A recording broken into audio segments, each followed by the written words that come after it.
Hello, everyone. Welcome back to Simply Walk the Talk. This is going to be a really fun episode because, well, I know I say this quite a bit on a lot of my episodes, but obviously I love what I do. And today's episode is going to be one of those ones that I'm quite positive you're going to want to refer back to, because we're going to talk a lot about PEMF, which stands for Pulsed Electromagnetic Frequency or Pulsed Electromagnetic Fields. If you've heard about it, great. I'm sure many of you have some understanding, but today we're going to dive quite a bit deeper into what that is really about, how you can apply that to your life to optimize your overall health and wellness. And for those of you who don't know what PEMF is all about, well, you're probably living under a rock, and it's no judgment there. But on today's show, we have Mr. Pete Marroni. Pete is the founder of PIM Fit and co-founder of Optimal Hydration. After battling chronic illness for over 30 years, Pete rebuilt his health through all the radical lifestyle changes, deep research, and cutting-edge cellular therapies. What began as a mission to help his local community quickly became a UK-wide wellness movement. 5 years ago, Pete made a huge leap of faith, investing in Europe's first Pulse PEMF XL Pro system. It was a major commitment, but he wanted the very best for his clients. By combining breakthrough PEMF technology with a human, people-first approach, PIM Fit grew rapidly. Now, today, Pete and his team help thousands across the UK reclaim energy, vitality, high performance, and whole body wellness. Pete's aim is for everyone to have access to optimal wellness, energy, and the freedom to do what makes them happy in life. Welcome to Simply Walk the Talk. Our bodies and minds adapt to what we do most of the time. If you want to change your body and mind, you must change what it is you do most of the time. This podcast explores all things health, wellness, fitness, lifestyle, and biohacking. Stay tuned as we explore various thoughts, methods, and experiences from a multitude of conversations between our interesting guests and experts through many fields of work. Sit back, relax, and enjoy the show.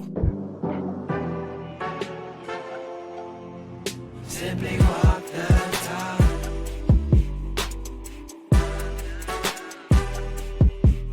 Simply walk the talk.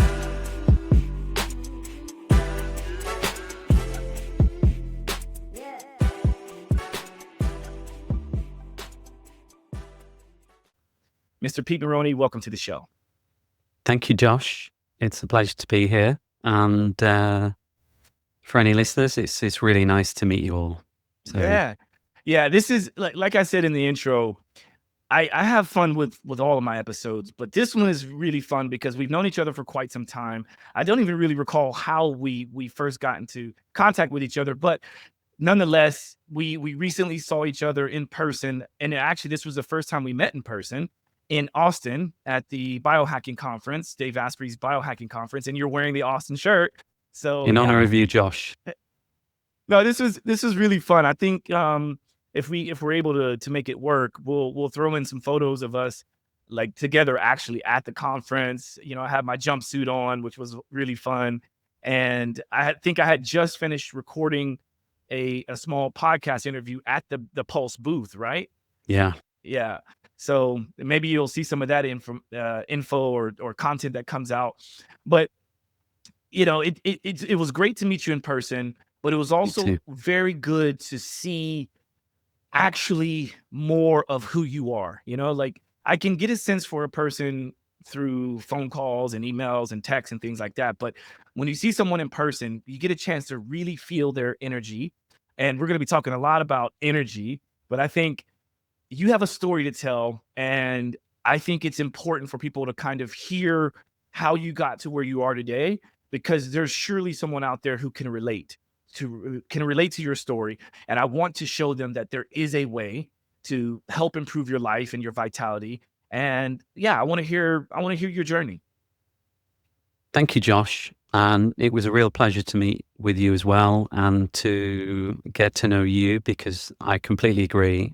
Phone calls and text messages and live chats, but there's no substitute for being with somebody. And I got a real sense of you also, and it was all fantastic. And we we really hit it off. I think we managed to meet every day during the course of the Yeah. and have really nice little interactions, and on the Pulse booth or Vivo or just around. It was great. It was a whirlwind. And yeah, it was so great to meet you. So thank you. I mean, you've already said a few things about me. If I'm totally honest, I like to leave it at that, but, you know, I'm slightly, embarrassed about my story when it comes to health and wellness and where I am now. I'll just cut to the chase. I'm well into my 56th year. I feel amazing. I was a healthy kid at school. I won everything on sports day. I've obviously done a few genetic tests. I've got 2 sprinter genes, so it's an unfair advantage. So that as a kid, I was, any of the power sports, I just won them, throwing, running, jumping, up to 400 meters. After that, I was rubbish. I couldn't swim. But apart from that, it was game over. And in my late teens, I just started experiencing weird symptoms, tummy pains, headaches, lethargy. Wasn't there permanently, but it would come and go. And I used to enjoy my sport, but it would start to affect things. And, Mum walked in on me one day. It was a Sunday afternoon. I'd been playing tennis. I used to play tennis for the city, and I had some tummy pain, and I was just laying in a fetal position in bed. She walked in. "What's wrong with you?" I said, I've got stomach ache. I've got tummy pain. So off to the doctor. And, we can kind of fast forward roughly about 30 years, but I saw many, many well-intended people who wanted to help me. But I suppose they didn't have the tools for me. They couldn't piece together, there's this going on, all these weird and wonderful things. So I remember in the, how old was I? I was in my late teens. I sat in the GP, we call him a GP here, general practitioner, so a medical family doctor. And he kind of laughed at me when he said it, and he said, or laughed with me, and he said, "You got something called yuppie flu." This is probably a term you're not familiar with. Back in the 80s, they had these things in London called yuppies, and they were, young, upwardly mobile, big Motorola phone, and it was seen as a modern disease, but we now call it chronic fatigue syndrome, ME, CFS, long COVID, post-viral, whatever. This has been going on there's many records since Spanish flu, post-viral malaise. Anyway, you're prone to it or you're not. It appears to be at almost epidemic levels now, certainly in the West. And I was told I had yuppie flu, and I said, "What's that?" And he said, "Read a newspaper." I was in my teens, so at the time I didn't read newspapers. That's your prescription, huh? That was my prescription. So he said, look, and he even said, he went on, and I'm going to quote verbatim. He said, "I don't believe in it, but some of my colleagues do." And I get that. I understand everyone's motivation for what I've been told over the years. He said, "I don't believe in it. Look, it's not going to kill you, but it's this thing. I'm going to call it yuppie flu, read a newspaper." So I was kind of left at that. Anyway, things got worse. And in my early 20s, I ended up in front of a surgeon he ran some scans on me, and he said, "Oh, I think you've got diverticulitis." And next thing I know, we'll get you in for a laparotomy, which I didn't know what that was. And I had this, huge incisional. He thought I had diverticulitis, and he drew a little diagram and said, "We'll just take these things off and job sorted." Anyway, as I'm coming around on the morphine, he whispered in this ear, "Nothing to see, red herring." Never heard any more on that. But then I was left with a number of incisional hernias. So, weakness in the abdomen. There was no rehab, unfortunately. We're going back now again to the early mid-80s. So, arguably in my prime, and I'm really struggling now because I've not just got all of these increasing chronic diseases, and, many of them of an autoimmune nature. And people say, "Oh, what did you have?" You pretty much name it, I had it. And over the years, I was diagnosed with all of these things from, name it, and I probably had it, from Hashimoto's to irritable bowel to various inflammatory skin conditions, migraine, um, mitochondrial myopia. I was sent everywhere, and I went in all directions just to try to feel better. So anyway, fast forward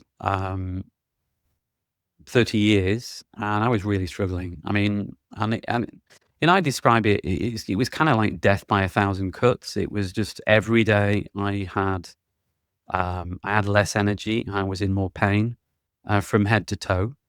I'd put my shoes on in the morning and get out the door and think, how am I going to get through today? I don't have that problem anymore, which shouldn't be the case because I'm quite a bit older than I was. But I think that's the power of our incredible biology and your environment. Let's just call it that for now. But I was struggling, and I was really operating on willpower, which I had a lot of, but that runs out. So my willpower lasted about 30 years. And then I was then told, you've got something really bad. That's bad luck. So I won't go into a lot of detail with it, but it was an esophageal issue. And, these issues are anyone who's into data and looking at increasing causes of mortality. Esophageal issues are very, very quickly rising in the West. Very dangerous, very painful, very high mortality rates. They're up there with pancreatic issues. So this was scary.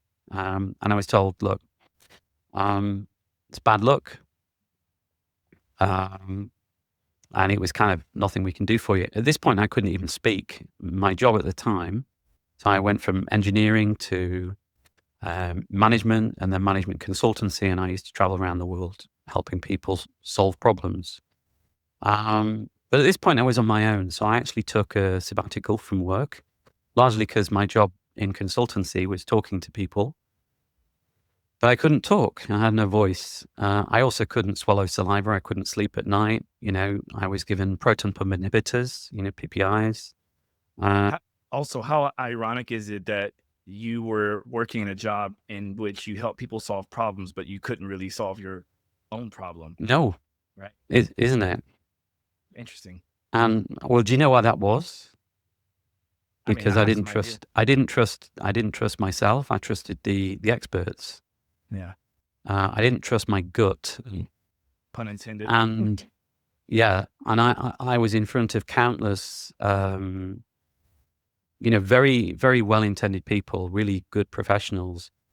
And I think, going back to that time, it's not long ago, but a lot's happened in this space since then, where what was once controversial is now almost mainstream.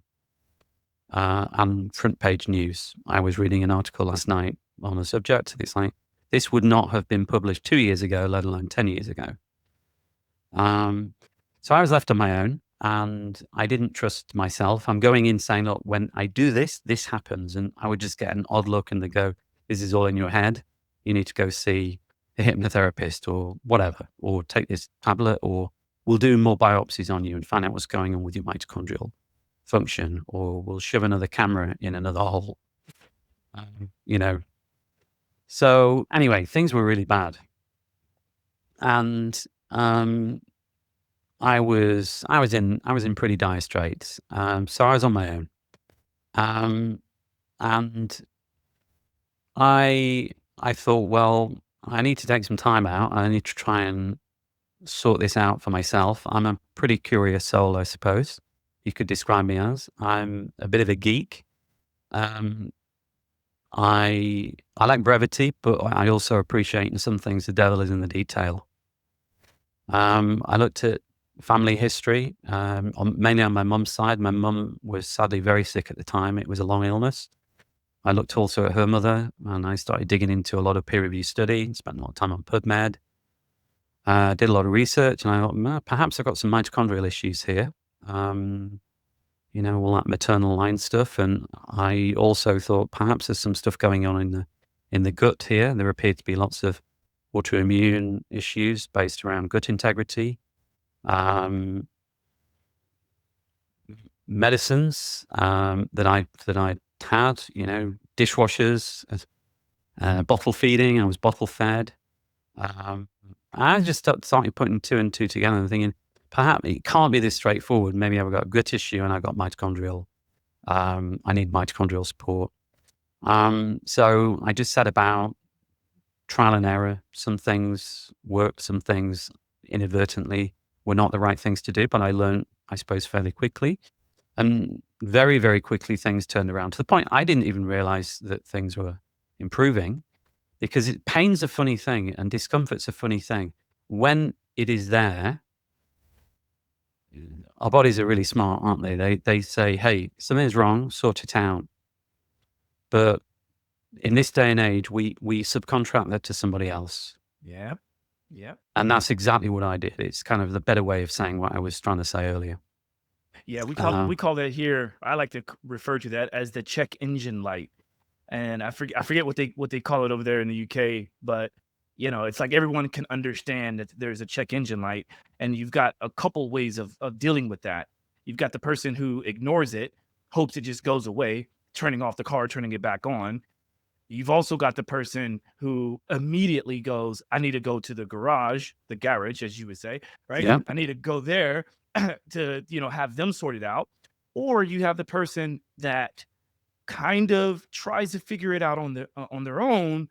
And then if it's above their pay grade, then you take it in to get it checked on. And I feel like as biohackers, that's what we try to do, is first and foremost be aware that there is a signal that we might be able to do something about on our own, right? So just being aware of the signal and that there's a problem that needs to be fixed or needs to be adhered to, that's kind of step one, the awareness of it all.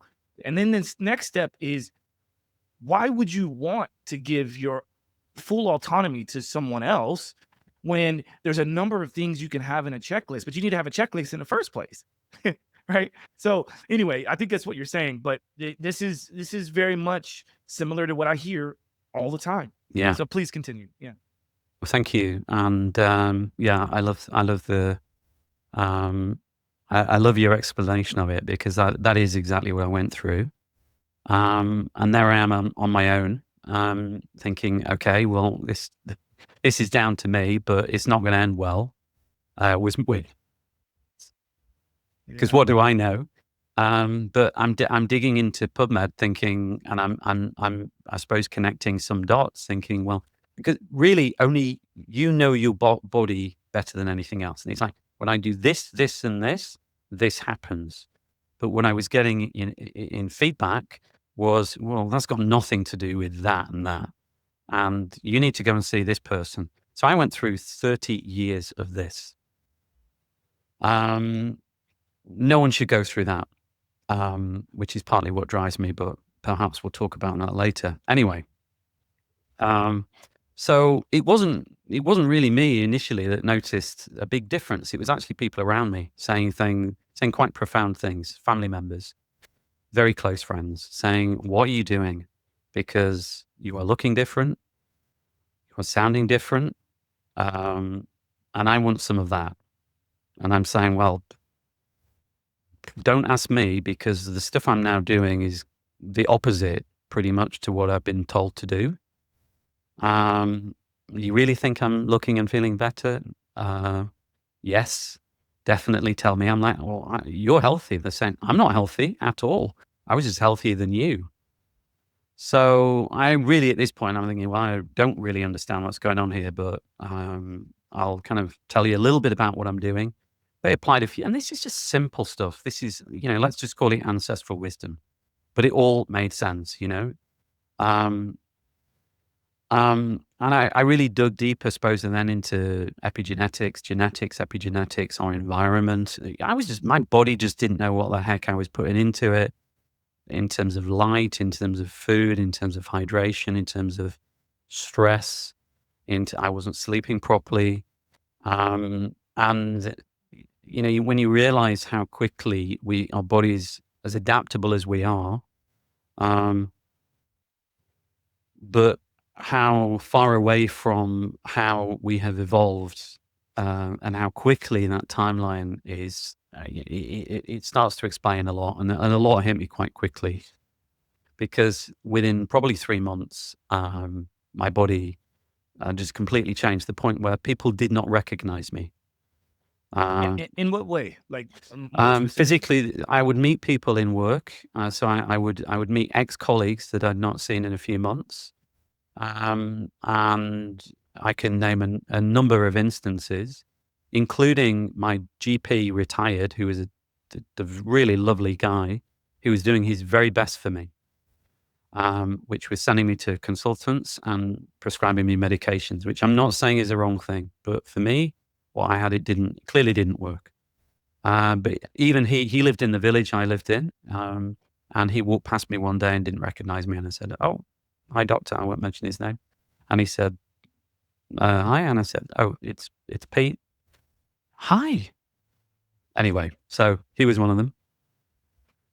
Anyway, was this mostly because of weight loss or the it skin? was, let's call it inflammation. So, which, I mean, when the body's trying to deal with systemic inflammation, it hangs on to fluid. And, I sent you a couple of pictures, with 10 years difference to the day. Google reminded me, hey, 10 years ago, this was you. Didn't know, it didn't see the significance for me, but it reminded me.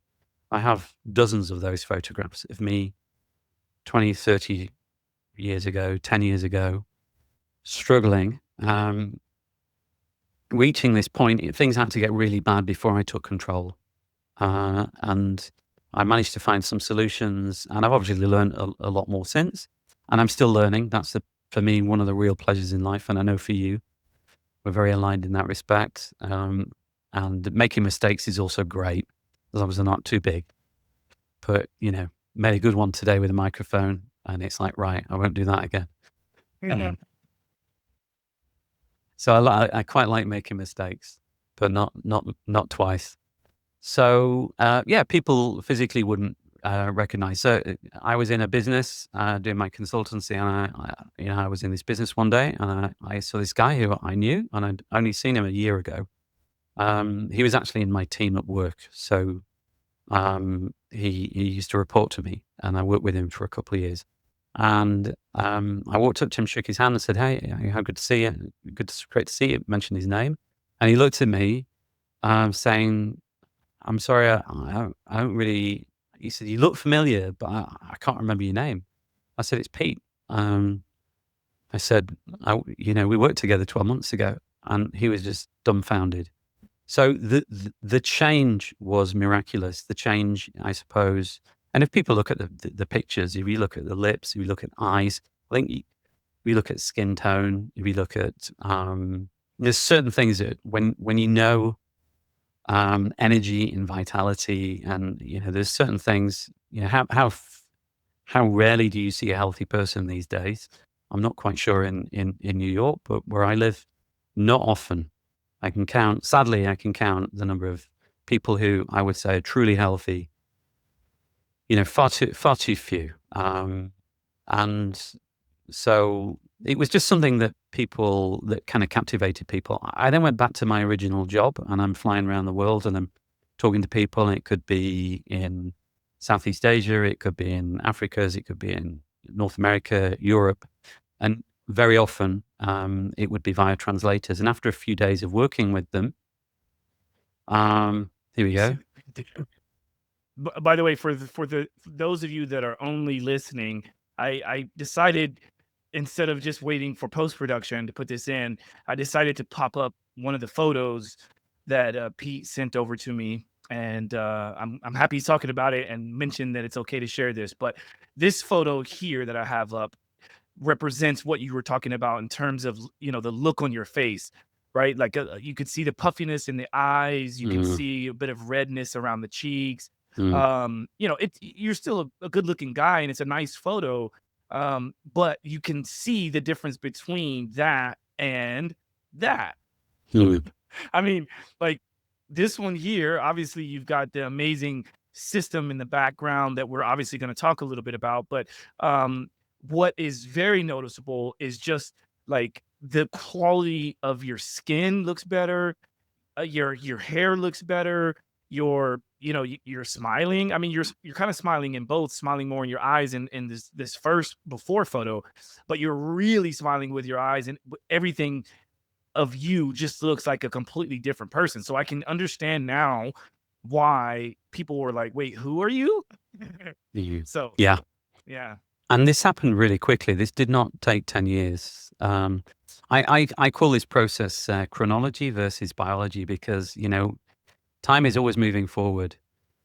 And everybody, myself included, think, well, things are going to get worse. And that is Mother Nature's plan. Let's be honest. We might talk about cell function a little bit later and, some of the basics or however much you feel is appropriate as to what's going on a biological level, on a cellular level. But Mother Nature's plan is it's survival of the fittest. And, things tend not to, past a certain point in life, things tend not to work better. And that is a chronological fact. However, biologically, you just said you look a different person. I am a different person. You and I both know every cell has been regenerated, renewed. But if we have better building blocks, if we have the energy in order to put that higher quality building block, let's call it an amino acid, for instance, because then I eat better than I did. And if we have better parts to build a body with, whether it's a thyroid, a skin cell, a part of the body that's not going to be named for 20 years, doesn't matter. It's still happening. I'm happy about that.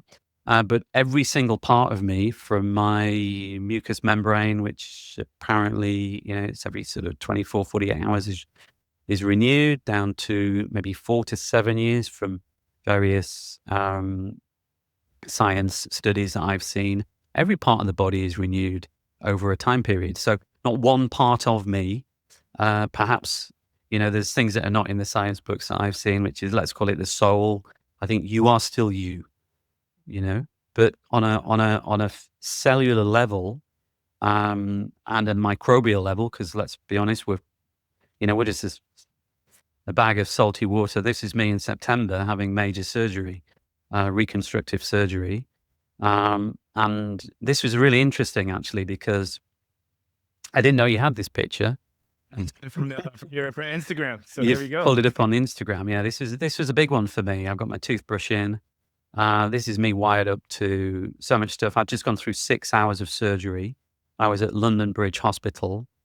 I had to search high and low because after my third abdominal surgery to correct the incisional hernias from the original laparotomy, sadly, the final one went wrong, badly wrong. I got sepsis, and it was a very close call. I was 111, you'd call it. We call it 999 in. And then my whole abdominal wall gave way. It wasn't a hernia. It was a divarication of the recti of sorts, not one that you would get, a woman may get in pregnancy, but it was a complete failure of the abdominal wall due to all of the surgeries, inflammation, and it going wrong. So I then had to search high and low for a team that would work with me that could do something. And I saw multiple teams, and they said that, hey, this is too big. It will fail. Nothing can work for it. And then I came across an amazing team in London, a professor. He was a transplant surgeon expert who worked very closely with, and if anybody, wishes to reach out after for recommendations, I'd be very happy to pass on them as being true professionals and caring people, not least extremely skilled. But the professor also worked with a microsurgeon, so a plastic surgeon, who co-pioneered he calls it reanimative abdominal surgery. He doesn't call it reconstructive abdominal surgery because of the complexity and what we ask the abdominal wall to do. So anyway, they said, look, we think we can do this, but I was cut from here,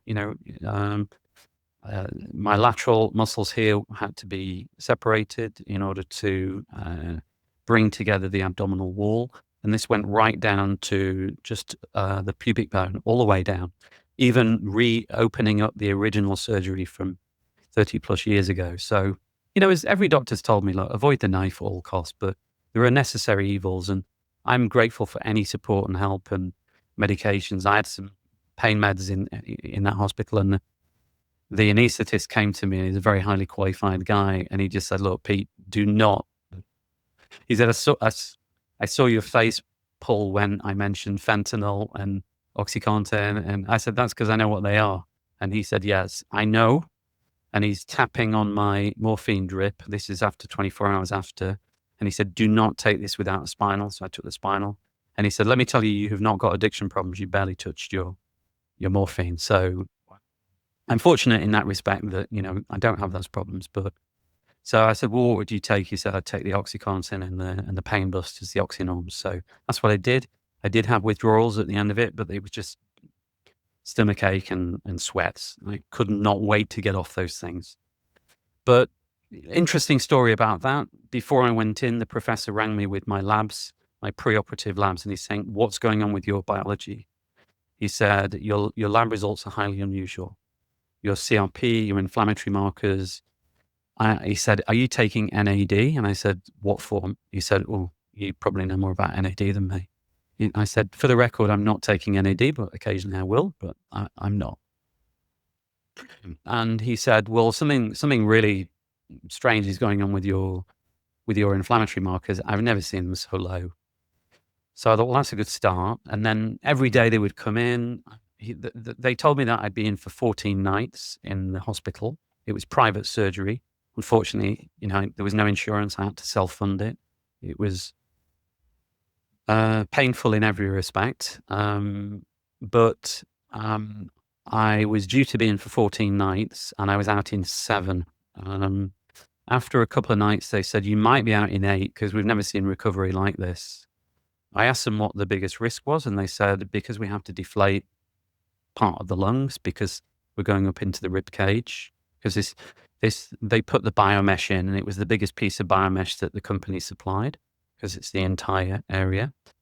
But the professor came to me 2 or 3 days in, and he said, look, you have got pneumonia, but you're fighting that off no problem whatsoever, because you can't cough, of course, when you've had abdominal surgery. So, of course, you get these secretions and you can't cough them up. You can do it, but it hurts like hell. My goodness. Even with all the pain meds. So he said, no, this is the biggest risk. Anyway, I was out in 7 nights, but when it came to my lab results, every morning they would come in. These are true professionals, very dedicated. And they'd come in my room in the morning. They'd take, I had, cannulas everywhere. They're taking all these, they're looking at all my inflammatory markers. They're looking at my protein levels.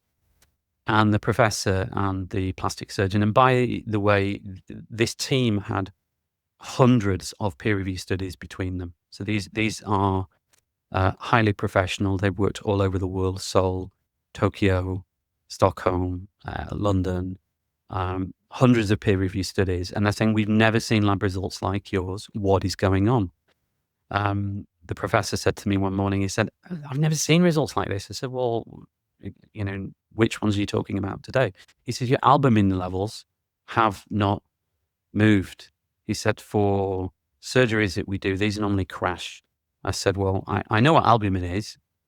Tell me the relevance. He said, well, when we cut through tissue, the tiny blood vessels, so capillaries, he said, they collapse and you bleed out albumin. He said, and levels crash. He said, yours have not moved. He said, and he just kept saying, I've never seen this before. I've never seen this before. And he said, what's going on? And they knew I have some knowledge with regards biochemistry. So they were fascinated in, look, here's a layperson who can perhaps explain what's going on and what it's like as a patient to go through this experience. Because whilst I was on pain meds, I was still pretty cognizant of what was going on around me. So they were quite fascinated. So every day they'd spend an hour plus with me, just wanting to know and they're saying, look, the speed of your tissue healing is remarkable. We've never seen skin repair so quickly. Before I had the surgery, the plastic surgeon, and this was Harley Street, and it's anyone that knows in Europe, there's an area in London where, sadly it's very expensive, but it's where a lot of the real talent does go. And this was the level that I needed. I saw the plastic surgeon and he's saying, yeah, how old are you? And look at your skin, what's going on? So before the surgery, he was quite surprised. And he said, all of the factors that we're worried about, you haven't got any of these comorbidities, and this is going into a big surgery. So long story short on that, in a nutshell, they're just saying, we've not seen labs like this before. What you are doing in terms of preparation for surgery is light years ahead of what we're recommending and what we need to know about. So they're very curious now. And I just said, look, I hydrate well, because I've not really, you did mention I have co-founded a hydration company. So I believe that we hydrate, and that is with minerals. It's not just pure water, but it's minerals, and then activating those, and then modulating that with energy of PEMF. So I explained briefly. There we go. So this is a system I have at home. It's a plug and play. We just plug it in, but it's a 6-stage purification. It's got molecular hydrogen in. We have our 72 trace minerals. We also do molecular hydrogen tablets. We feel we source the best of the best. We do under-counter systems as well, but this isn't a sales pitch. This is just, anyway, we hydrate. We're electrical. Every single part of our body, everything we do is electrical. You know this. I'm sure many of the listeners know this, but we forget it. It's day one medical school. It's taught here in secondary school, as we would call it, in biology, Krebs cycle. How does mammalian tissue regenerate? How do we recover? The whole basis of surgery is the fact that they know with a good chance of repairing, and that is via this process of ATP production and the ability to repair. But that declines as we get older. It's aging. We were talking about it earlier. Turns out my body repaired quicker than they've ever seen anything before, and they're saying you're 56 or 55 at the time, actually, of that. What's going on? So that was an interesting process. So interesting tangent to go off with you bringing that up, but yeah, it was a fascinating story and we're now still working with this team because they're saying, look, we need to do better, we need to know more, and this is something that we've just not seen, and it's probably not a fluke that this is just a coincidence that it's just you that this is working on, and that we're seeing these unusual lab results and recovery. We're still recovering, by the way. Yeah. It's an 18-month recovery from this surgery. So. Wow. Well, I definitely appreciate the level of detail, because again, this is something that someone out there might be able to relate to, and then others may not be able to relate to at all. But at some point, with the prevalence of inflammatory disease across the world, not even just in the West, but just around the world, inflammatory disease is at the root of most diseases and most issues. And so hearing what you went through, and then obviously the next transition is going to be, okay, what are some of those things you did? I think this is where people should listen in, right? Hopefully they are still listening to this point. I'll have this timestamp so that people can skip past the story if they need to or want to. But let's talk about the things that you did. And maybe we start with, because I would assume that part of it was PEMF. I would assume. Maybe I'm wrong, but let's hear some of it. Yeah. So you mentioned the term biohacking earlier. It's I'm from the early biohacking community, although it's not something you'll see me. We met at the biohacking event, and I was invited, as I'm sure you were. So that's why I was there. I have a love-hate relationship with it, if I'm perfectly honest, because it saved my life on the one hand. Because from this and taking control of my biology and from understanding the root causes of my diseases, And therefore, as with my old job, if I understood what the problems were, I could do something about it. And it all became very clear. So I originally realized I thought it can't be as simple as I need mitochondrial support and I need to repair my gut lining. Because I had all the signs of that. Anyway, that worked. It worked for a period of time, and then things started coming back again. I had a list of things. I'm pretty methodical in the way I work. So food was a big factor. I wasn't eating real food. I was eating processed food, processed health junk food. Let's just call it that. I was also not eating the most nutrient-dense foods. I'm not a nutritionalist. I don't get into it. I just say, eat what your grandmother's grandmother ate. Eat regional, seasonal. This is not controversial anymore. As I say, it was on my front page of one of my newspapers yesterday saying, hey, fat and these food groups were good all along. This is front page news. Like, duh. Yeah, I know. Fancy that. But these are the food groups I avoided for 3 decades.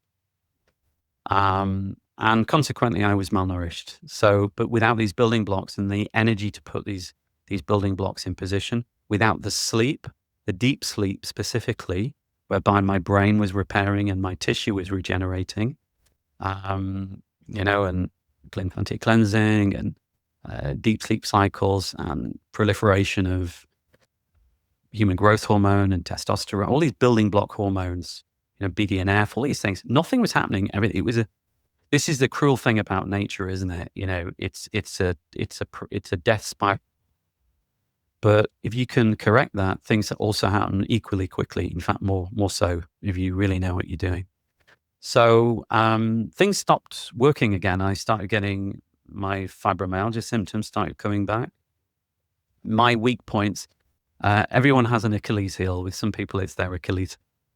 But everyone has an Achilles heel, or at least one. Mine is my left shoulder. If that starts playing up, I know I'm going off course, okay? Because a bit of what you like does you good, yeah? Most of what I like is good for me, but sometimes I like to, indulge. But I know my limits. When I overstep them, that shoulder tells me.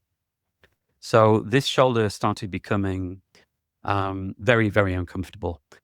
I fast forward 3 or 4 months, and I wasn't sleeping again, and I'm thinking, right, what am I going to do here? And I need to go back to exactly what I was doing. I did that, and it still didn't work.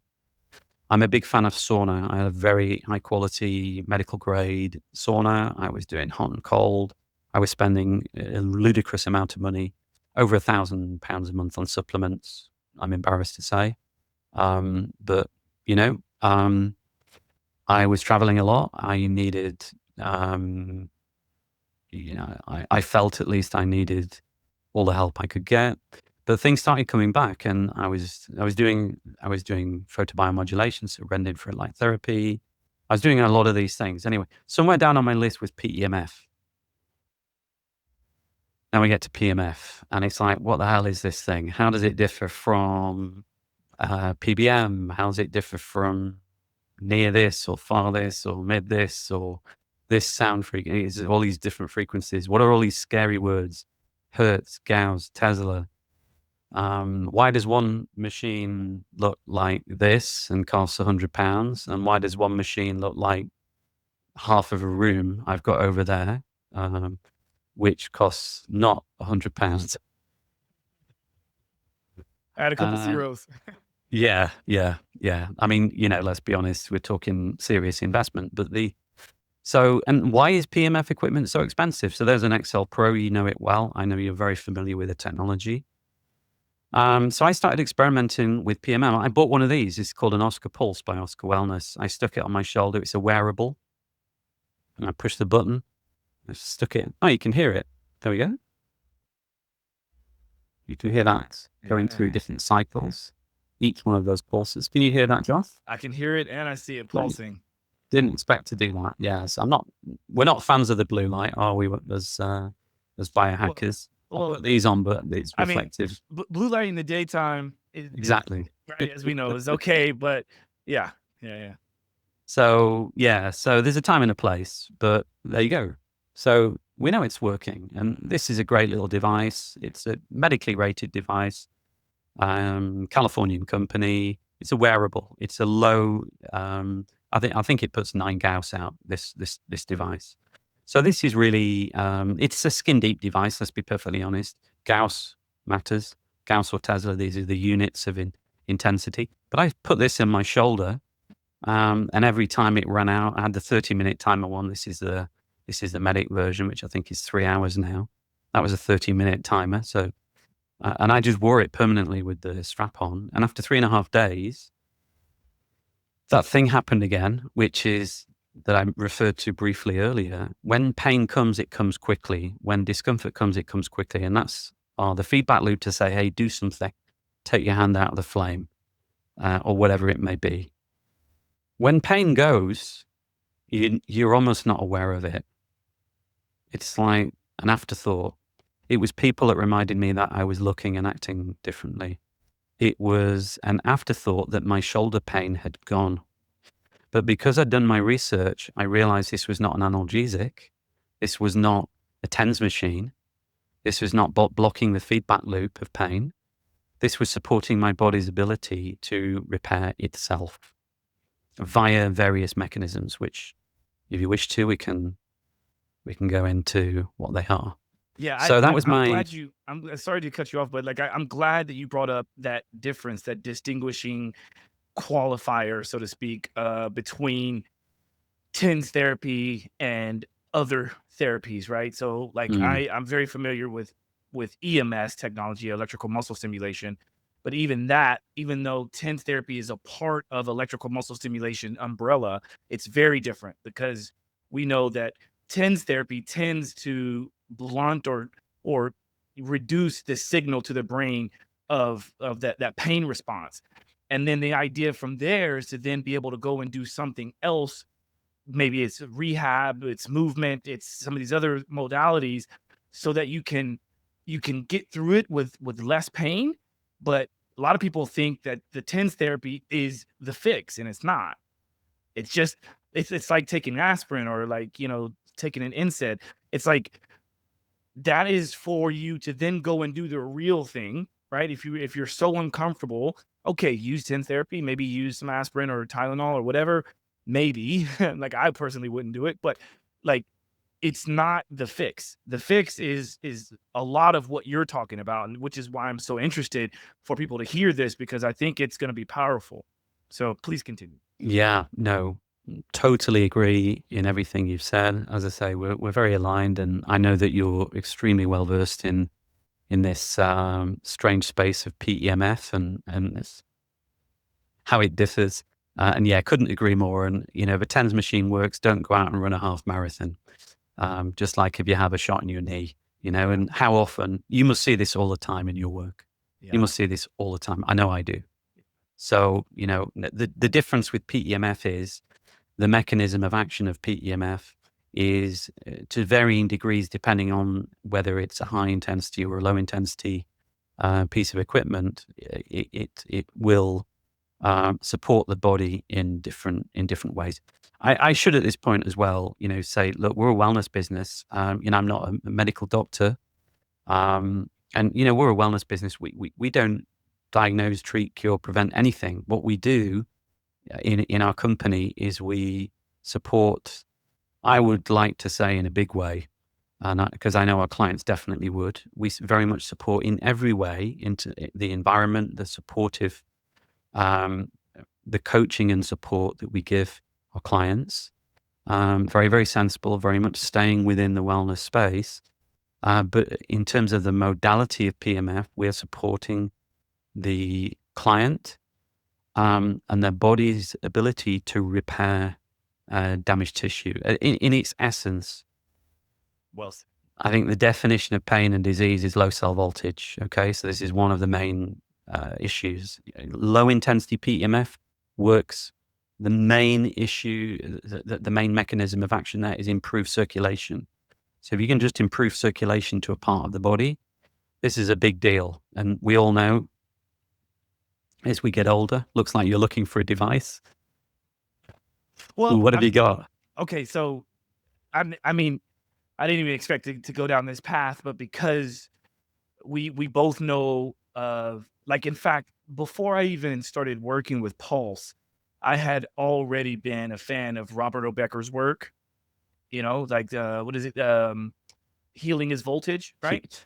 I think Or Healing is Voltage, I think, was Jerry Tennant, but yes, the Tennant. Body Electric, I think, The was Body Electric, yes, yeah. Robert O'Becker. Body Electric, that's right. Healing is voltage is Jerry Tennant, right? Yes. Jerry Tennant. He was at the So conference. I did not know that. Yeah, Well, he was there. He's a legend. he is a legend. However, this device is his competitor's device, right? Wow. So he has the, what is it called? The biomodulator. Are you Yes. familiar with that, right? A little bit, yes. Yeah, so the biomodulator is a device that measures cellular voltage, which is really cool.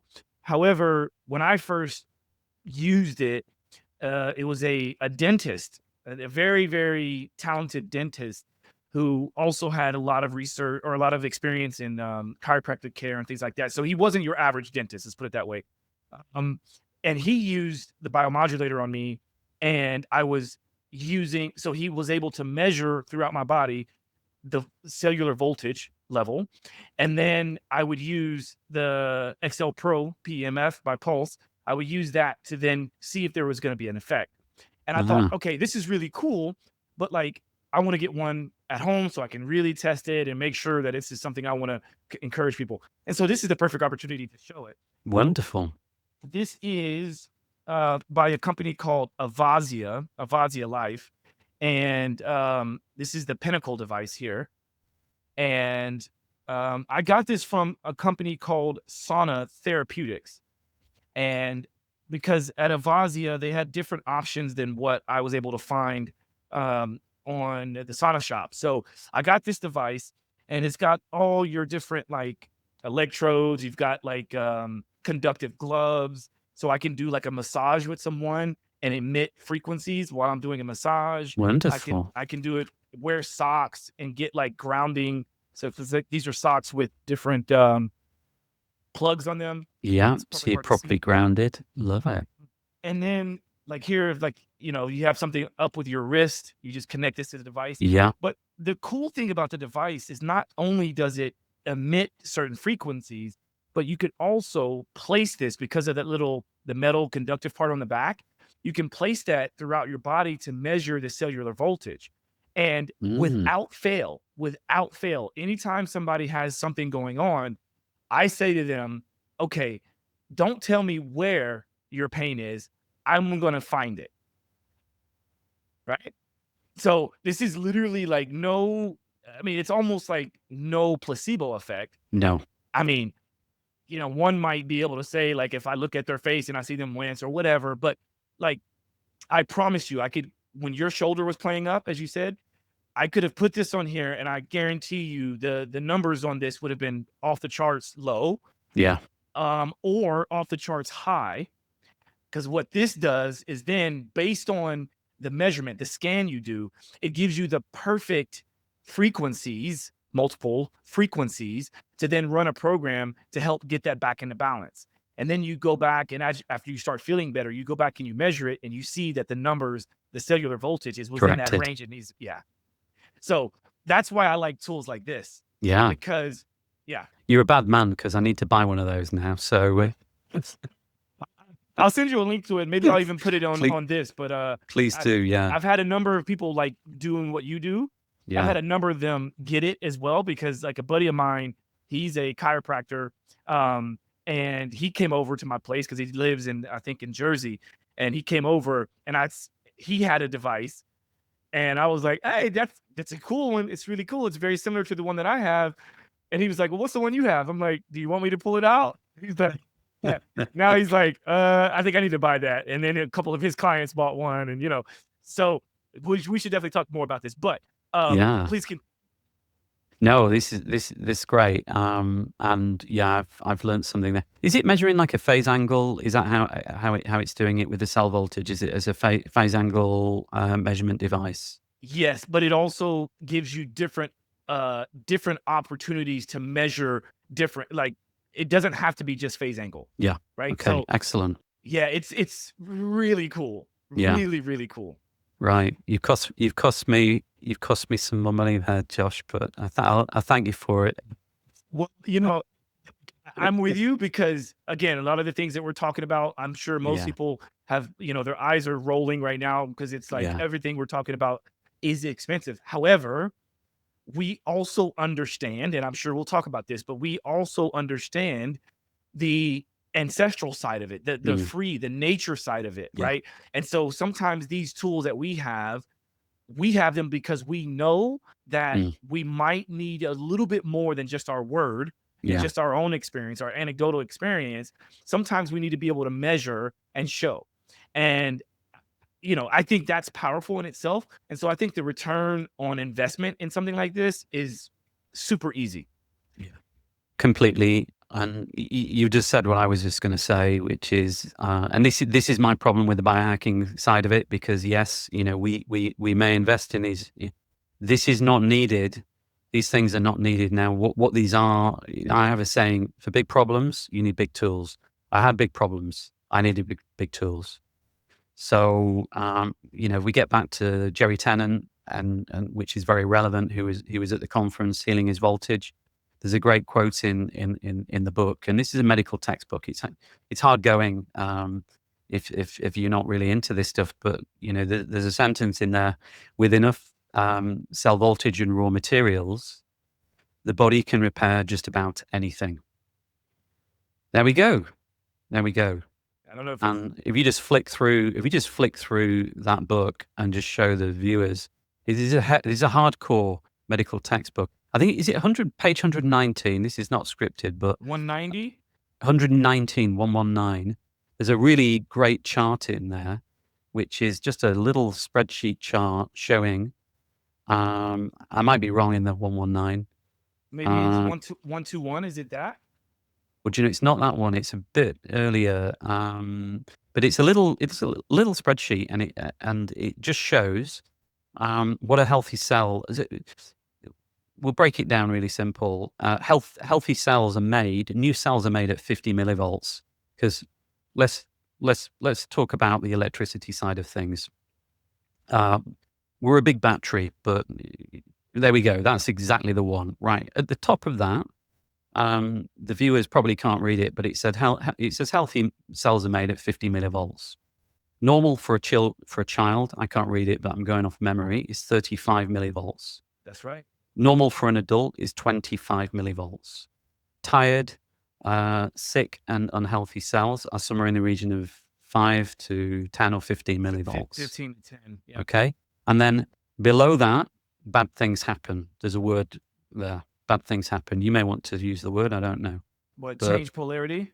Change. Yeah, there's a change in polarity. The other And I think word. it says cancer occurs. Yes. I think it says cancer occurs. So now, we do know, and this is mitochondrial function.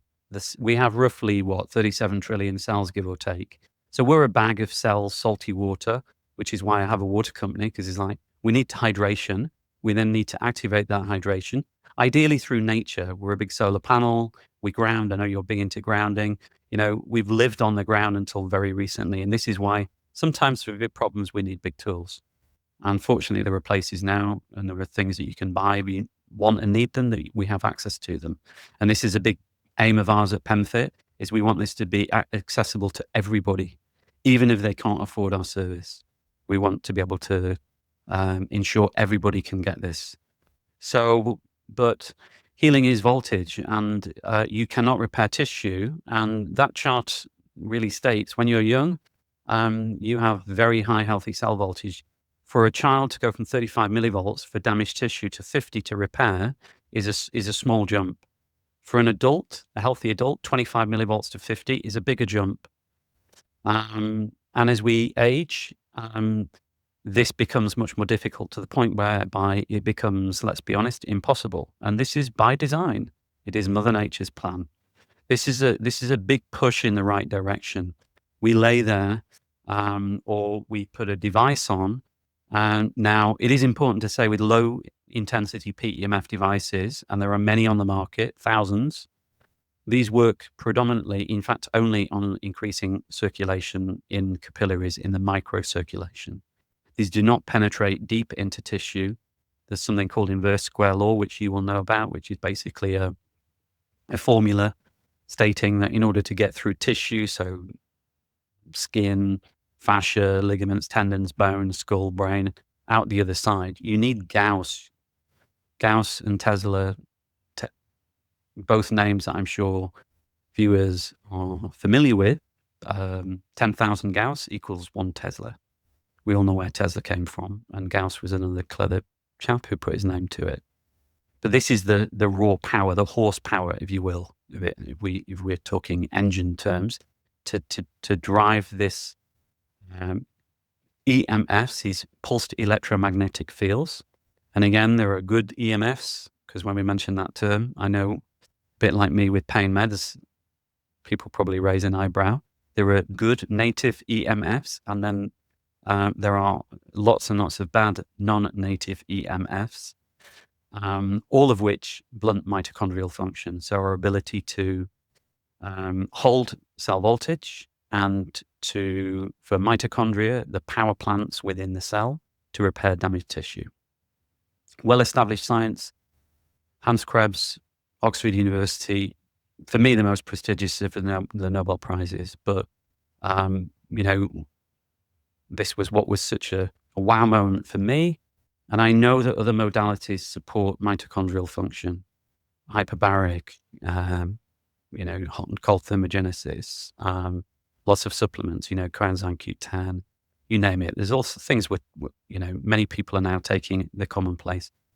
Going for a walk, a walk around the block, sitting on a park bench, sitting in your garden in daylight or sunlight, allowing an appropriate amount of light into the body, a good night's sleep.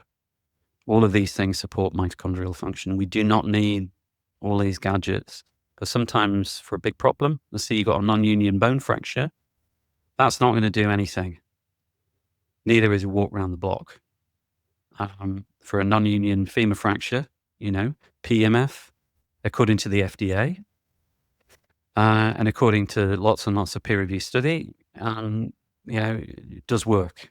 And we have many clients who and their consultants who've looked at scans before and after and said, well, we've never seen results like this before.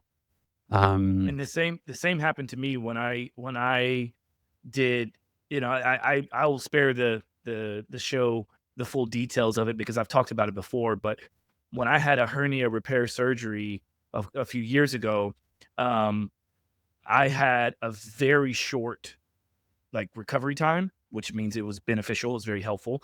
And when I went for my 2-week checkup, the doctor was the surgeon, he was extremely shocked as to how and why. And I started to explain to him what I was doing, mostly because I had the chair pad and the PEMF chair. So I'm just sitting in the chair most of the day, and I have the X system at home. So I just run it because it doesn't have an off switch, or it has an off switch, but it doesn't go off after a period of time, right? So I just was running it because I'm sitting here watching TV, reading books and whatever. So I may as well just sit there and use it for most of the day. And then I sleep on a fully grounded bed. So what I was trying to start explaining this to the surgeon, and it was like his eyes glassed over. He just was like, yeah, kind of okay, I heard things come out of your mouth, but good luck. You know what I mean? Keep doing what you're doing. Because he doesn't, that doesn't make him any money. It doesn't, he doesn't have the time because he needs to go to his next appointment. And that's kind of what's unfortunate. But again, I only say all of these things to let people know that at the very basic, if you get a book like this, Healing is Voltage, and you really take the time to understand it, you can either take it from us or you can read on your own. But at the very end of the day, we are electric beings. We're vibratory beings. I say this all the time. And our body, our cells, the trillions of cells we have in our body, act like little batteries. Those batteries need energy to do anything. To kill themselves off, to repair, to recycle, to form new tissue, and to help to help heal bones and things like that. There's loads of research. This book is not as thick just because there's a bunch of pictures in there. It's thick because there's a lot of research, right? And so whether you believe in that research or not, how simple is it to just take off your shoes and socks or just get your bare skin on the earth and start from there? See what Yeah. happens. Yeah. How affordable is that? How accessible is that? And it is, and the unfortunate thing is, in 2 generations, my grandfather in Italy used to go to primary school in bare feet. They were very poor. And in 2 generations, I'm now living a life entirely different, good in many ways, but it's again the confusion of what is good, what serves us, and what does not. And there's so much conflicting evidence, but that is, I mean, I think Jerry Tennant is a doctor times 2. I think he's a PhD and a medical doctor. He's a professor. He's eminent, but he's not the only one that agrees with that. I mean, for any non-believers, I'm going to quote a double Nobel Prize winning scientist, Linus Pauling, who I'm sure many people have heard of. I know you will have done. So Linus Pauling, I'm going to try and quote verbatim from memory here. PEMF is a benefit to mankind, infant to geriatric. It will change the paradigm of medicine. I think that's a direct quote. It is a direct quote. Now, he won 2 Nobel Prizes. He's one of 6 people ever to have won 2 Nobel Prizes. Who am I to disagree? There are thousands of peer-reviewed studies over many, many decades to show the efficacy of PEMF as a modality. I'm going to break it down to what we're saying. It's a big nature machine. This is a small nature machine that I can wear and go about my business. The systems you refer to, what is this? I love how you bring stuff up, Josh. This is brilliant. Yeah, so this is PEMF is a benefit for mankind from infant to geriatric. PEMF will lead to a change in the paradigm of medicine. This suggests he saw significant potential in PEMF therapy and its ability to impact healthcare positively. So there you have it. This is just a quick AI overview. Great. And, so well done, because you nailed that just off the top of your head. But if people understand this Linus Pauling, 2-time Nobel Prize winner, I mean, he obviously knows things, right? In his experience. Yeah. And I mean, he's sadly no longer with us. I think he passed away a few years ago, but he, took a smart guy, a lot of his work. I think he won one of his prizes for his work in vitamin C. But yeah, incredibly smart guy. And he's not the only one. There are literally thousands of peer-reviewed studies to show the efficacy of PEMF.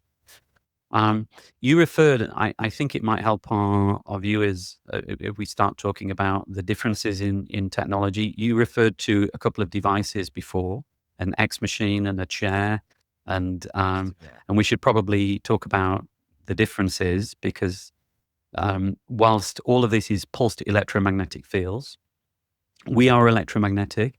I think most people know now the Earth is a big grounding mat.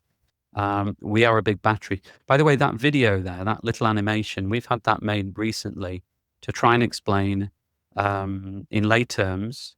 Here we go. Can you hear that? Yeah. You could hear that? Should we play it?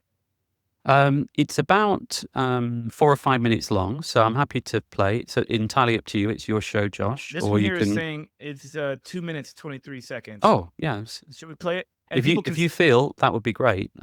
Let's do it, because people can always click away from this or Wonderful. skip forward if Wonderful. they need to. But let's hear it. Here we go. Wonderful. So,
Awesome. Oops. That is amazing. I think that is very succinct and very, very, very helpful for people to see and hear. Hopefully you watch that. Hopefully you listen to it. But I'll also link to that so people can maybe go back and watch it on their own time. But that's very succinct, very, very uh, well put together. So thank you for providing Well, that. thank you. Our team worked really hard on that, and we're proud of it as a piece of work. Which we've had some really great feedback from scientists and lay people alike. Just to say that it's not just accurate, but we also feel it represents the experience because we're non-clinical. It's a comfortable environment, and we're there to support people. But I suppose the point is, it is a big nature machine. We can get a lot done in a very short period of time. So we're working with this equipment, Pulse PEMF, which is the equipment that you're familiar with. You're familiar with lots. You're like me. You've got loads of these things. I've got them go around my hair. They're all the same thing. But what we can do with this equipment and the big investment I made that you mentioned in the opening, I took a huge leap of faith. I was convinced the business would go bust. I'd be going back to my old job again in 3 months. But it was something I had to do. I didn't because people got results and they told their friends, or their friends said, "What the heck are you doing?" And then they came. So it just grew exponentially, organically. But because we're working on the whole body at once with a lot of energy, and I think also I think being sick for a long time, you learn a lot. I think also having an empathetic nature and being fairly intuitive as to what people are dealing with helps a lot as well, because it's how you use this technology. It's not just a case of sticking it on and turning it up. There is a lot of nuance to obtaining optimal results, which we're always striving towards improving. But I think we do a pretty good job, hence the growth of the business. But in essence, we can get a lot done in a short amount of time. We call it passive exercise. That's a phrase you'll be aware of. Cellular exercise. This is another one. We're working on all of the cells. Most people fall asleep. It's also a huge reset button for the autonomic nervous system. PEMF is at this level. You mentioned the device earlier. We can also, I've got one of the accessories here because I thought we might talk about, Yeah. this is called a power cube. We were talking about in Austin, and we should talk about barefoot shoes at some point as well, because you were explaining that a lot of people get plantar fasciitis. That's right. And this is our tool. So this plugs into that big blue box, which is just the pulse generator. That is a groundbreaking piece of equipment. The manufacturers of that, it is incredible, but it's how we can specify the frequency, the intensity, and also the comfort and elegance of how we can apply that energy to the body. And, for feet, whether you're into dancing, climbing, barefoot, running, whatever, this is it also works great on the head, the shoulders, low back, down the spine, whatever. This is just one of the accessories. Just to put it into perspective, this is just an accessory, I like to show people the connectors on these, to show the amount of energy these things. This is not a 3.5 millimeter jack plug that your headphones are on, which a lot of PEMF. There's PEMF and there's PEMF. There's a reason these things cost tens of thousands of pounds. They are military specification components inside them. They are the very best of the best. And they can do a lot in a short amount of time. So, we pass that energy through the body. The body knows exactly how to receive it, how to store it within the cell, and then how to utilize it in order to repair. And the difference between high intensity and low intensity was really explained in the video, because I'm not going to use our brand name, what it said in the video in one of our sessions, because we only use this equipment and it's the top of the line system. The same is for the X or any of the Pulse PEMF equipment. High intensity PEMF, there is an ion exchange. stuff goes into the cell and stuff comes out of the cell. So oxygen and electrolytes and other molecules can go in.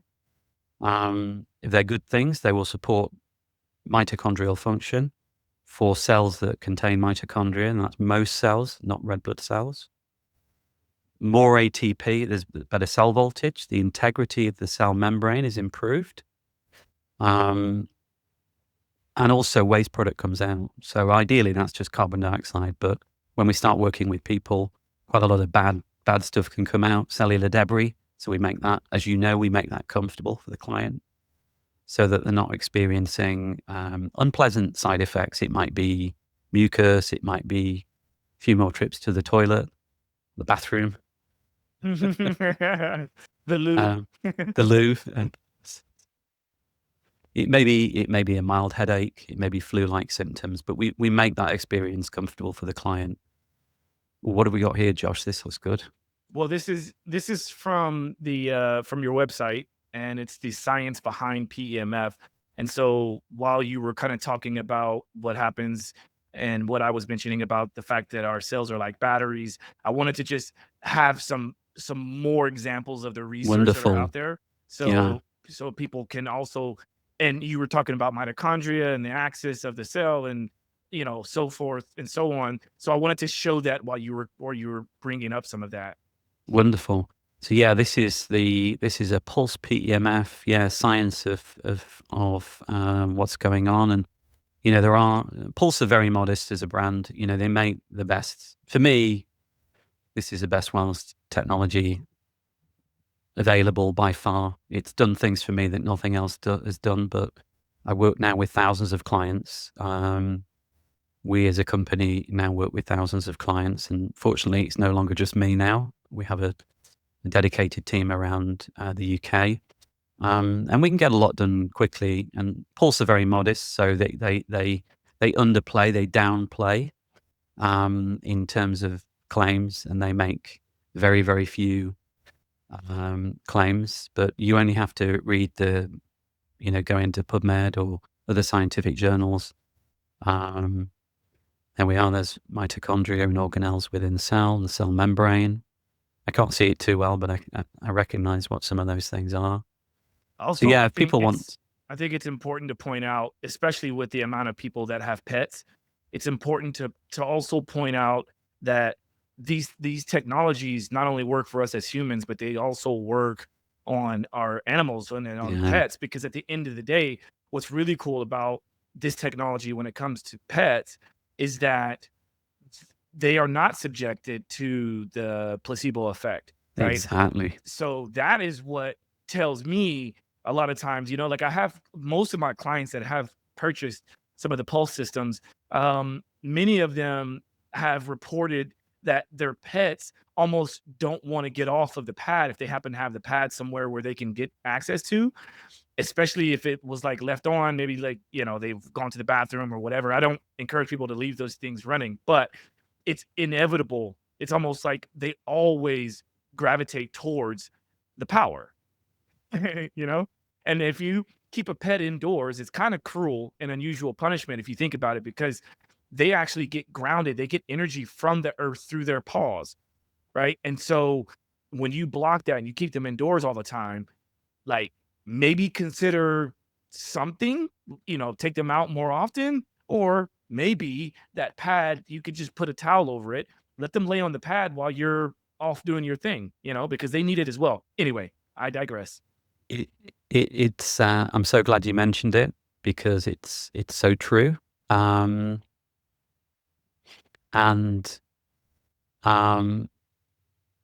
sorry, just reading something there. It's so true, and clients would almost rather have their animals benefit than themselves.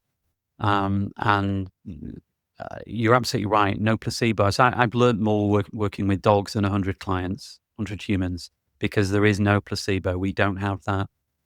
Sometimes we all have it. Crazy human prefrontal cortex. It's just like they just go, oh, this is good, I'm getting on it. And then when you turn it off, they get off. Pets also know when their owners, their keepers, have had a PMF session. I've had clients ring me up and say, why is my dog all over me? Are they trying to get this energy off me? And I'm saying, well, what was your relationship beforehand? Well, they were kind of kept the distance. Well, but I feel really relaxed. They're tapping into your heart rate variability. Animals are so smart. They're not affected Yeah. many of the things and, the crazy things that we're exposed to. So yeah, I love working with animals. We work with small and very large animals. They all love it. The big ones will just turn around and say, stick it here. And the smaller ones will just sit there and fall asleep. And the keepers just say, look, I'm not making this up. And we've had some things which I won't get into, but the anecdote, owners cannot believe it. They go talk to their vets or their vet's oncologist. They're very frustrated when they don't want to know. But yes, they work just the same as us. Their cells are just the same. A horse is a big human with slightly different, couple of different body parts, but it's they respond the same. And I think how big PEMF is in the equine space, and Pulse PEMF have a huge equine department, and horses love it, and the horse whisperers know. And that is big money, right? That's Well, yeah. something you don't play with. It's like when we hear about a celebrity or a very wealthy person or even a professional athlete, when they work with someone or something, the reason why it's so impactful is because people know that that demographic of person is able to kind of get whatever they want and do whatever they want to hit their goal. And so why is it they're choosing this or they're choosing that? And that's what I get asked a lot as a trainer. A lot of people want to know, okay, what is so special about you? Why is it that, these people are working with you? And I say, well, it's because I'm not a one-trick pony. I have a lot of experience in a lot of different things, just like you, right? And also having that story of not just you being healthy because you were gifted and you were born that way. You had to work hard. 30 years of dealing with the things that you've been going through is certainly enough to make me want to listen, which is why I've done so, right? And I know we've got plenty of other things to talk about. We're gonna have to definitely have you back on, but I definitely want people to understand that just because Pulse is here in the US primarily, there are options outside of the US, right? And Yeah, so absolutely. any of the people listening that are in the UK, definitely get in touch with Pete and the PIM Fit crew, because I think he's doing it right, and I put my money, my word behind what he's doing, and I think we've only scratched the surface. I think we still have some time to go over a couple more things, but I definitely want people to understand who you are and reach out to you. Like, I would love it if you send me a message in a few weeks and say, my goodness, I have to change my number or my email. I want you guys to hit him up because he's wonderful to talk to, but also he's doing something that is moving the needle in the right direction for humanity. Well, thank you, Josh. And to your point, we didn't discuss this previously, but I will give you my email address, and if people do wish to reach out directly, it may take me a little while, but I always respond to an email. I took a couple of calls from clients just before this, and because they had questions. So genuinely we're there to help. It was not the intention. I didn't expect to be doing this. It's our 5-year anniversary next month, so it's a big moment in time for us.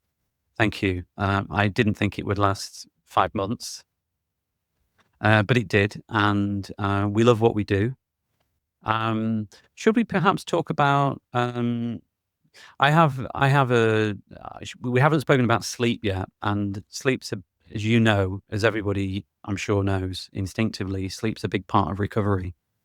I was not a great sleeper. My mother was not a great sleeper. My grandmother was not a great sleeper. Sure enough, when I checked my genetic makeup, I'm prone to less sleep than average. Yeah, I measure it now. I was getting 14 minutes of deep sleep a night. Yeah. Right. Sorry. I now get, almost 2 hours of deep sleep a night, which, again, Mother Nature's plan is as you get older, you have less quality sleep. Well, we can shift things in the right direction. You don't need to buy a system. You just need to do more of the right stuff and less of the bad stuff. And we know a lot more now about what was good, what is good all along. And nature provides almost all of that. I live in Lancaster. It's an old city in the UK that all the other Lancasters are named after. There's a Roman fort just behind me. It's actually a 1,000-year-old castle. Charles was there a couple of weeks ago, getting the key to it. But prior to that, there were 2 Roman forts. The remains of the sauna, of the Roman sauna, are still there. So built to Really? last. They knew you got hot, you got cold, good things happened. Hans Krebs hadn't discovered Krebs cycle and ATP production and cellular respiration and all this stuff. They just knew instinctively. You do this. They went to great lengths to support mitochondrial function over 2,000 years ago. And that castle's still there, and that sauna is still there. The remains of it, anyway. All the underfloor heating system is still there. So, these are not new things.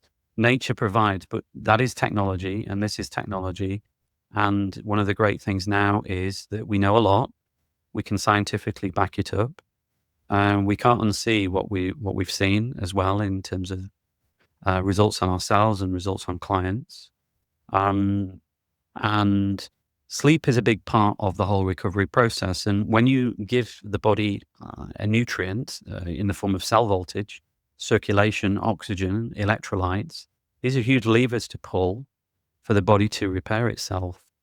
When you increase circulation, when you increase stem cell proliferation, which we know high intensity PEMF delivers, when you increase nitric oxide levels endogenously, which high intensity PEMF improves, when we increase VO2 max, which again, PEMF, high intensity is proven to, these are huge things. We've not spoken about bone density, osteopenia, osteoporosis. And again, the hundreds of peer-reviewed studies based around efficacy of supporting, bone density. And we're talking about testosterone production, which is upregulated with high-intensity PEMF. These are not things that we're going to get with low-intensity devices. There is a place for these. These things are incredible as a wearable. But then, for big problem, you need a big tool. But with high intensity, it has a remarkable effect. When the body's got something it didn't have before, in the form of this nutrient called cell voltage and nutrition into the cell, it gets busy. And when does it do that? In deep sleep. 100%. 100%. I think you pointed it out very well by saying that a lot of times people, and I'm guilty of this as well, but a lot of times when we realize we're not sleeping well, the first inclination is to do what? Melatonin or GABA or all the different things, right? And Sleeping tablet. sleeping tablets, right? And I actually do take melatonin from time to time. I don't take it all the time. Me too. I also take, because my friend of mine, Dr. John Lawrence, wrote a book called Melatonin Miracle, which he's one of the few that believes in high melatonin therapy, which, I've tried it. It worked well. I came off of it. I didn't have any negative effects like most people claim. So, okay, there is a place for that within me.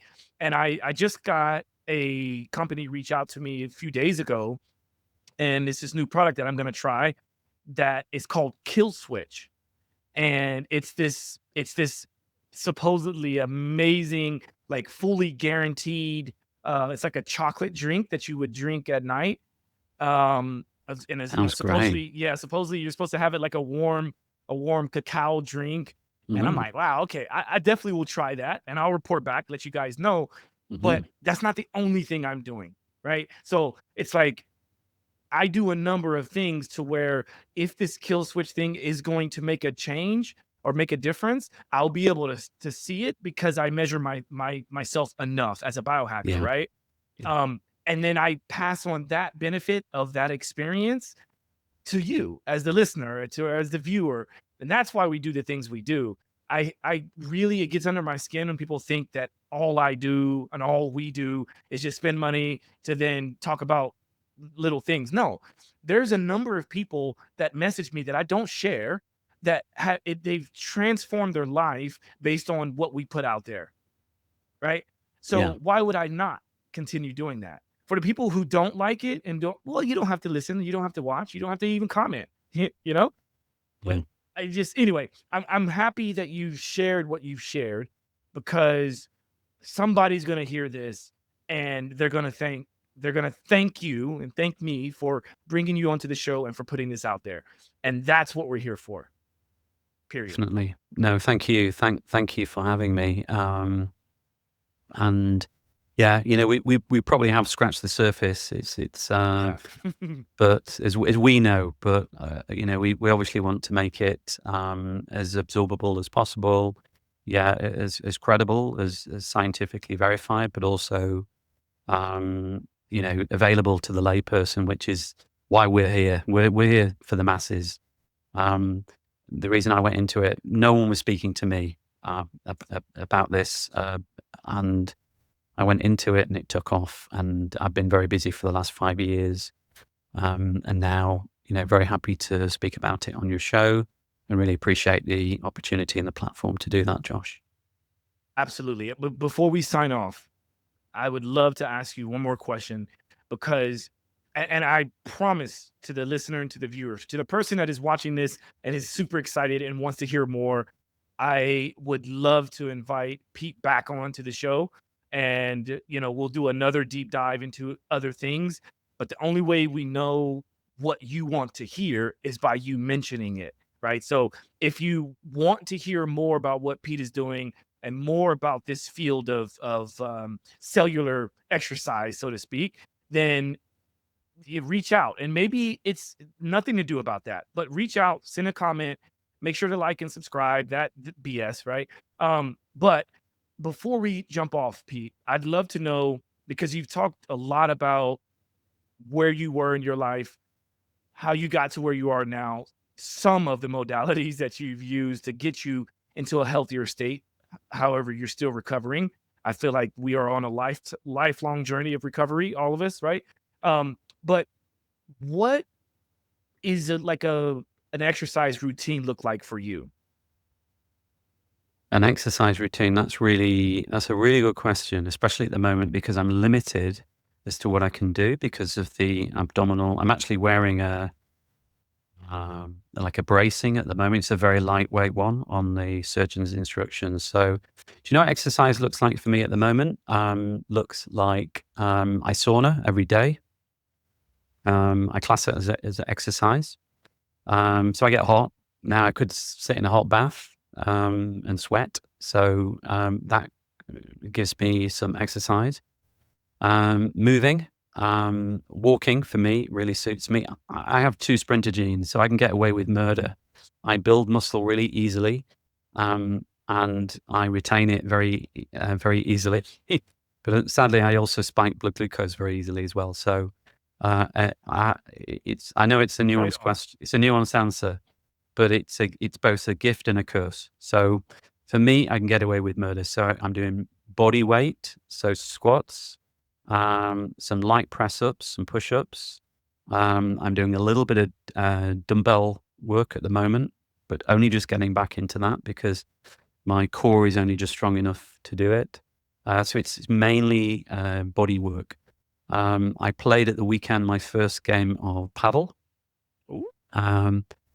Four games, and I said, right, I'm going to call it quits at that. I used to play a lot of tennis, and it was great because I felt like I was playing tennis again. And I wasn't sure how I'd be, and I was fine afterwards. No twinges, no pains, nothing. So at the moment, I'm going to class sauna as a little bit of a workout for me because heart rate's up there. And then hot and cold, I love it as well. It's quite addictive. And then a good walk. My problem is time to get out and walk. So that's what. I'm glad you pointed out what you did because I knew that you would be somewhat limited. That's the reason why I asked the question. However, I wanted to ask that and see what your response was, because I want to constantly encourage people to think outside the box when it comes to exercise. And you hit the nail on the head by saying movement, because I feel like movement, quality movement, which I talk about in my book, quality movement is much more beneficial to us in the long run than quality exercise. Quality exercise is a piece of the pie, but I feel like it's the smallest thing. If you do quality movement right and everything else up the system, up the chain right, or up the pyramid, quality awareness is my main thing. And that's number one.